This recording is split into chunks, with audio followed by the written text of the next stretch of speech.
कहले कि रात तो बहुत भाग ले बुला। हाँ भाई किया था तो 2 दिन से ही ना है छे बुला ना। ए भाई हाँ आ कतनो रात भाग ले लेकिन शिव बाबा के मंदिर जेबे ता करबे। एने सुना ना आए नहीं जा काल छे फिर मन कर लिया आ चल जेबे रात बहुत भाग ले बात बुझ। ई गांव वाला सब की कहता है ऐसा का पूजा करे के लुइर नहीं छे। बाप रे पूजा करे के तो दुआ हाथ छे लेकिन समय नहीं न छे। कोनो दूरो से न छे लगे में छे दुला के पूजा करबे करबा के हमरे तोरे सब के एना भागल होते जे शिव बाबा ला जल नहीं ढारने होते। अने सुना जब यह मन छत चलो चढ़ के क्या लेबा चढ़ के चलिए। ठीक है हमरा यह मन छे सब सखी देखे छ मिल के चला पूजा पाठ के लेबे बुझला। आ एगो बात बता अपना के शिव बाबा के मंदिर में पूजा करे ले जेबे लेकिन एगो बात बतवा की अपना के 6 साल से खींचिए ना लेकिन बउआ तिरका कत छे ए एने सुहाना हां ओ तिरका का मंगाबा बुझला। अपना दुनु गोरा के शादी बियाह भ गेले बाप रे भेल छे आ ए सब के लिए त नहीं कोई कुछ सोचला या हमरो भेल छै। हां हे ड्राइवर भतार के देने छे एकरो हमरा आइए ड्राइवर भतार भेल छै 5 साल भ गेले। हां ए बहिना हम 4 गो बहिन कुमारे रहबा। अरे कुमार नहीं रह लेबा आज सब को सेट लगा दे छिया इहो न देखै छ जवान भ गेलिए हे बहन ना खौ बढ़िया से पूजा करिया। हे बहना हां बोला ना हमरो जे छै ना भोला माता के कृपा से मिलइए वाला छै। मिलइए वाला छ। हाँ हे बाप रे देखै छे बाबा बड़ी तौर पर कह रहल छ ओकरे तो नहीं खोजना छ। दलिए 10 गो टका कल की जाओ चाय दुकान बचाए पी ले अब ले जा खजेरा मिल गेला। एगे तोरी बहनी ई बात कली न जे हमहू कुमारे छियै कह छे ओत से जी से पानी गिरते एले। अरे कुम्हार वाला बर्तन वाला कुम्हार न छे तो अरे जन्म की कुमारी छे हमहू तो कुमारे छियै। की कहल गए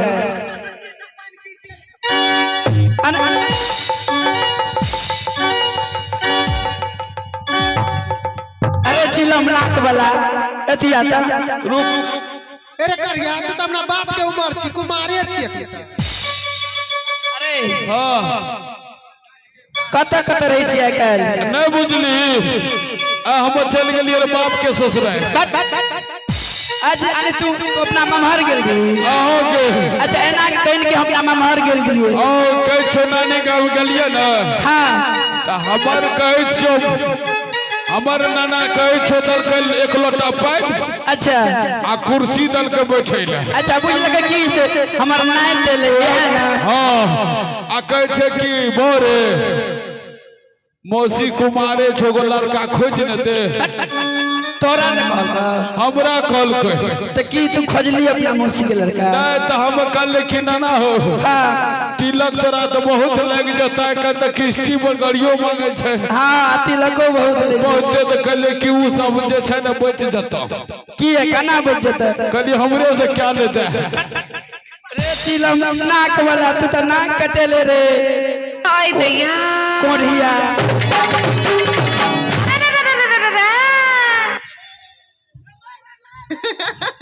बाप रे बाप नहीं मारा अकेला तो दौड़ दुनिया में छोड़ा नियतन एगे हमरा तो हाटा चित पर चढ़े छी।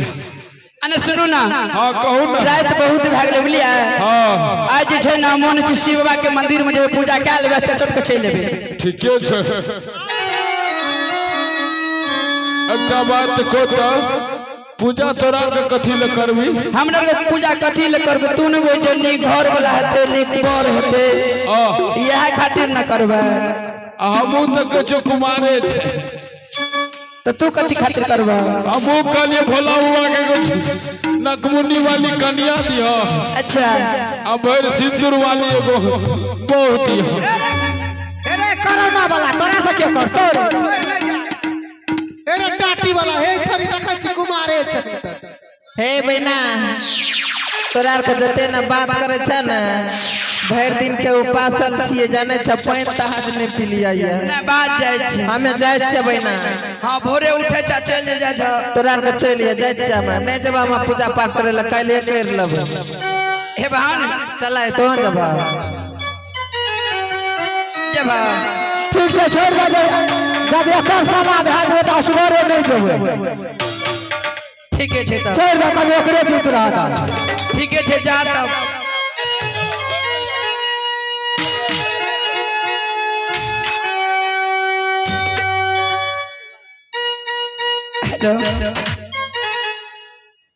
हेलो हेलो हे परमात्मा सब सखी अपने अपने महल चली गई और मैं अकेली बच गई हूँ अपने नाम और पता बताकर अवश्य अपने महल चलूंगी क्योंकि रात्रि तो बहुत हो चुके हैं मैं आप लोग से उतना टाइम लेने के लिए चाह रही हूँ और खिला सट को आगे की ओर ले जाने के लिए चाह रही हूँ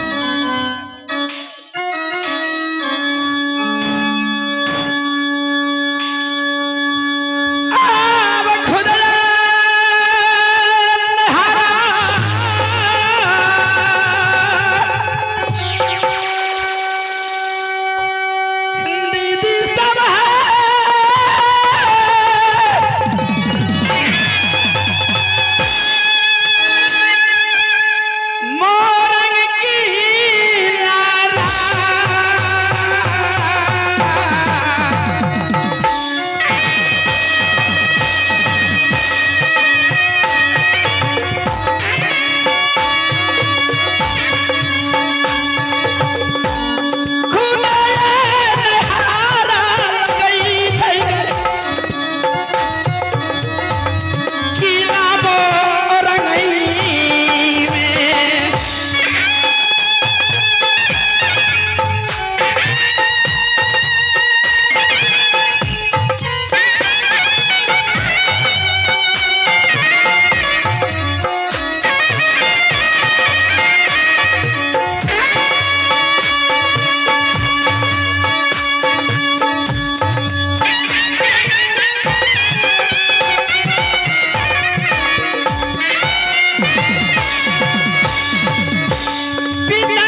कहानी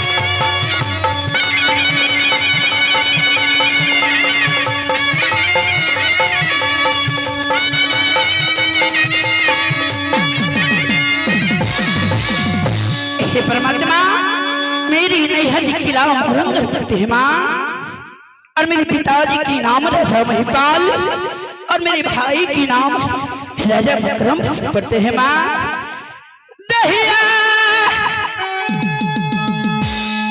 क्या नाम बहिन सब गाय रानी फूला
सरी घर में मेरी नाम रखी सती फूला।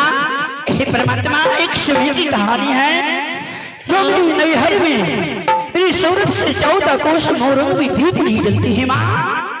क्यों नहीं? हे माँ अब दीदी सुन ले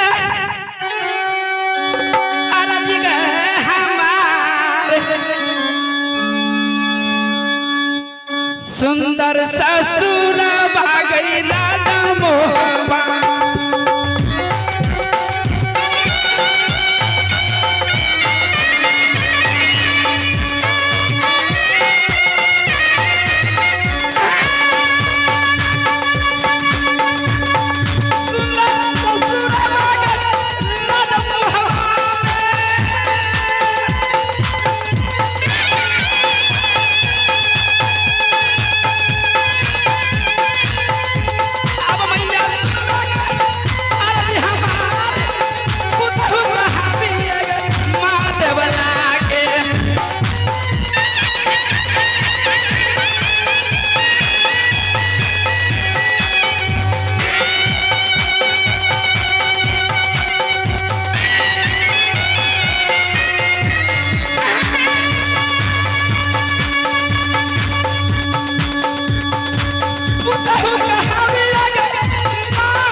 ससुरा के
हे परमात्मा, मेरी सासू राज महबूबा और ससुर जी की नाम स्वर्गीय अक्षर सिंह, सास की नाम माधवला, बड़ी दीदी की नाम रानी सोना प्रतिमा और जात की नाम बाबू इंदल और पुत्र की नाम इंद्रजीत कुमार प्रतिमा।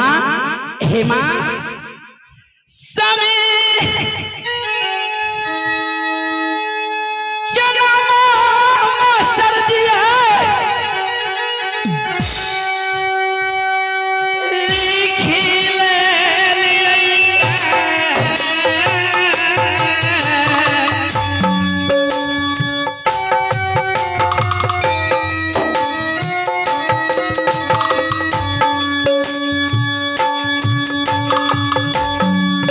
स्वामी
चुकी हूँ माँ।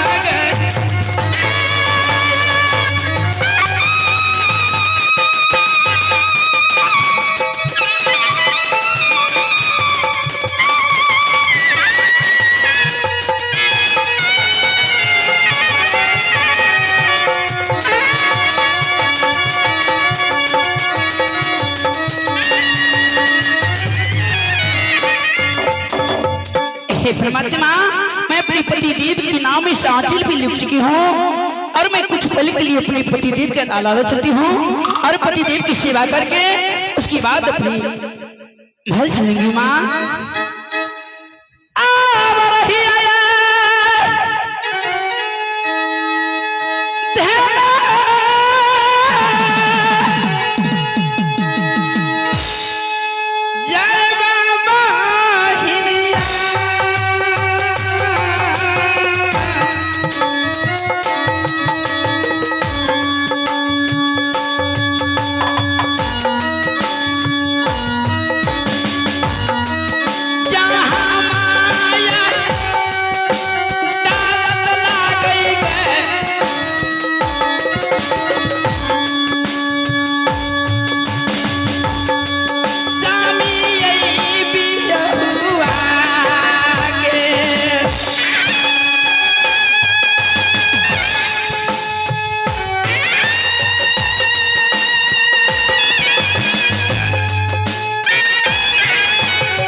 Hello hello check hello hello check hello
दिया।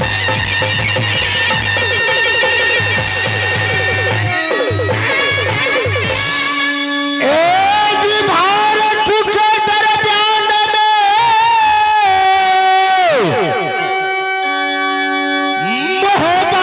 मोहबासन पड़ता है गाँव और वहाँ का राजा राज करता है अल्लाह रुतला।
शंकर हुना कोचो रवि के सेना नितादी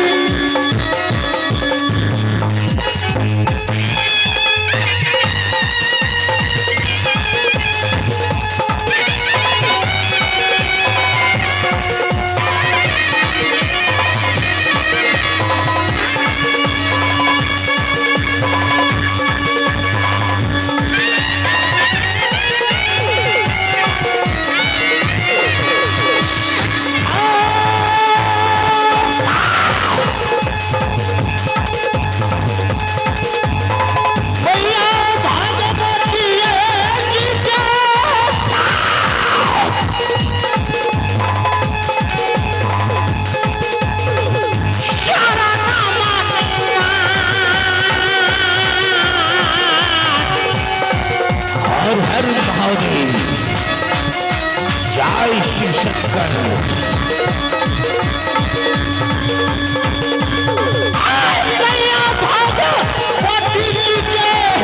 सारा नाम मतलब यही है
माता एवं बहनों एवं दूर दराज से आए हुए दर्शकों को मैं अपनी कंपनी की ओर से हार्दिक अभिनंदन करती है।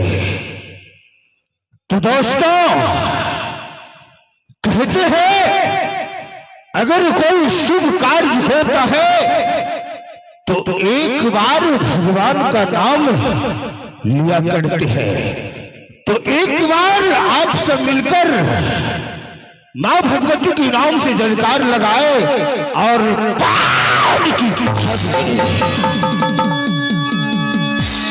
एक बार बोलिए मां भगवती की, मां सरस्वती की, शिव शंकर भगवान की, अमरपति आला की।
कैसे रंग बाज के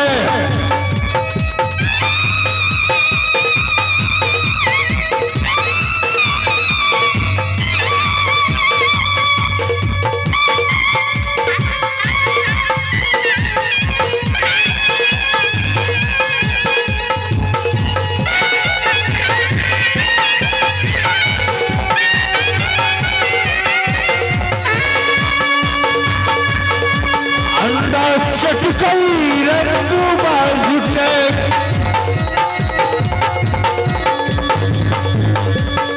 मुखरा हिलई पत्ती से बात के ना जवाब करे तो मरदास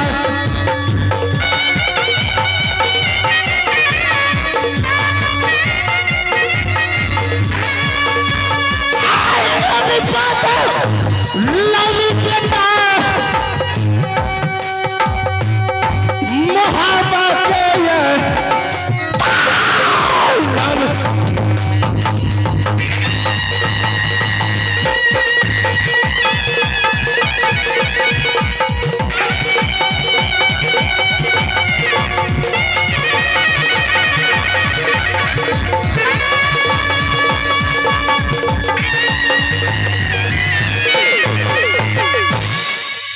दोस्तों, अभी मेरे ही घर राजसिंह पड़ता है और पिताजी का नाम स्वर्गीय झांसी सिंह, माँ का नाम रानी देवला, भाई कहा दिए अमरपति आल्हा का, भाभी का नाम रानी सोना, भातीज का नाम इंदल कुमार और पुत्र का नाम पड़ता है पाटली के नामा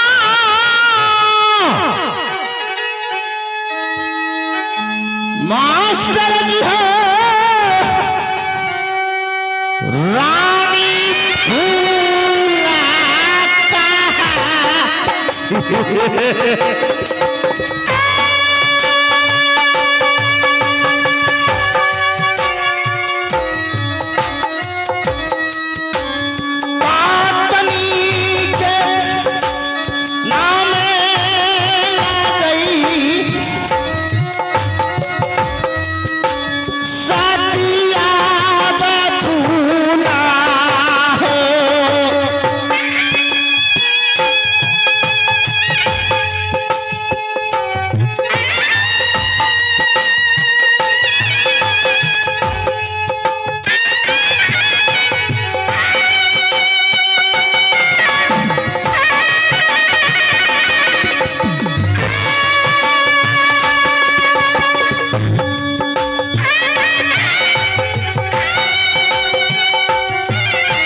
उसकी नजर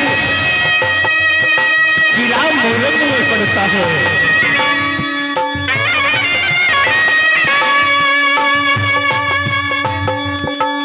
खूना को नहीं हारा कहावत है,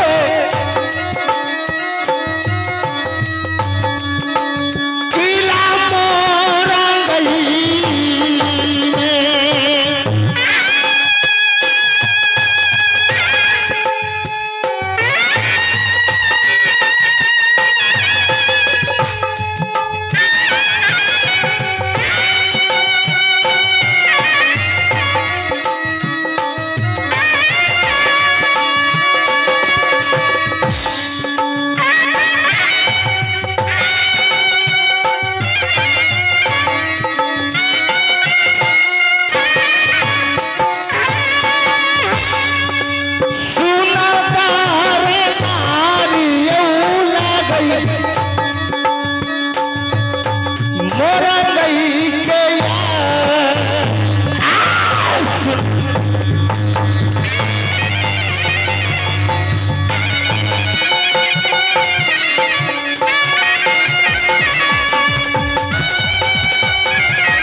का नाम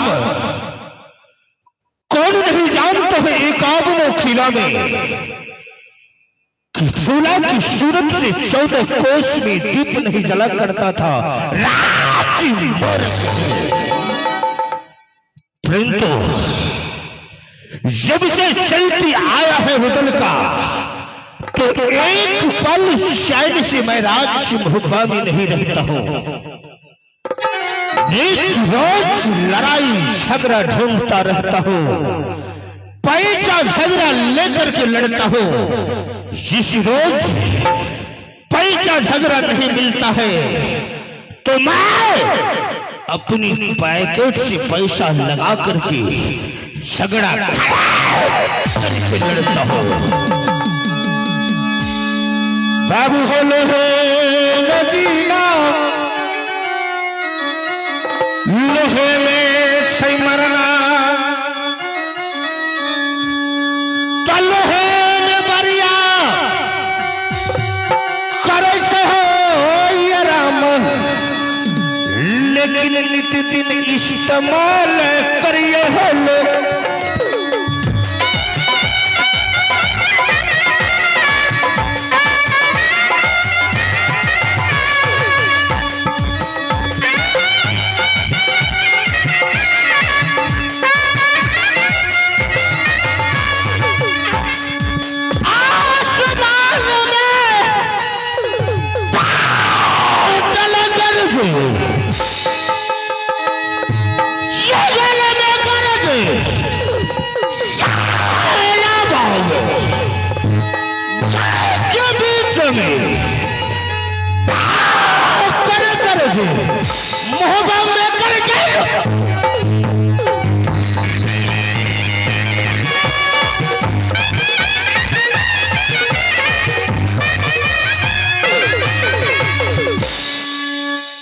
हो 56 छुरी 72 भाला,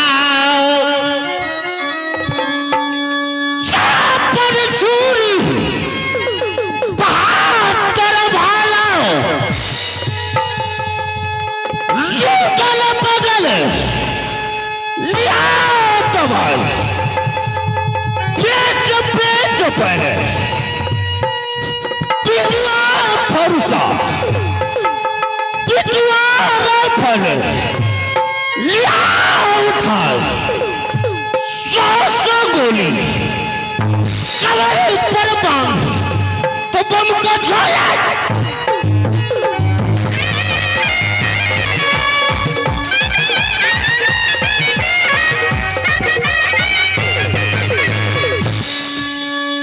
अफसोस की बात है कि जब मैं इस दरबार में आता हो तो ना कोई मंत्री ना कोई पलटन नजर आता है।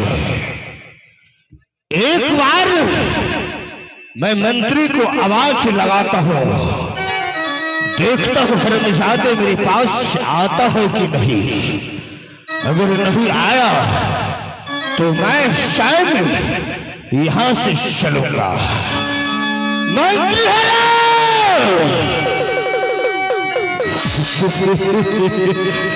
हरमजादे अब कनी तरतरा फिरे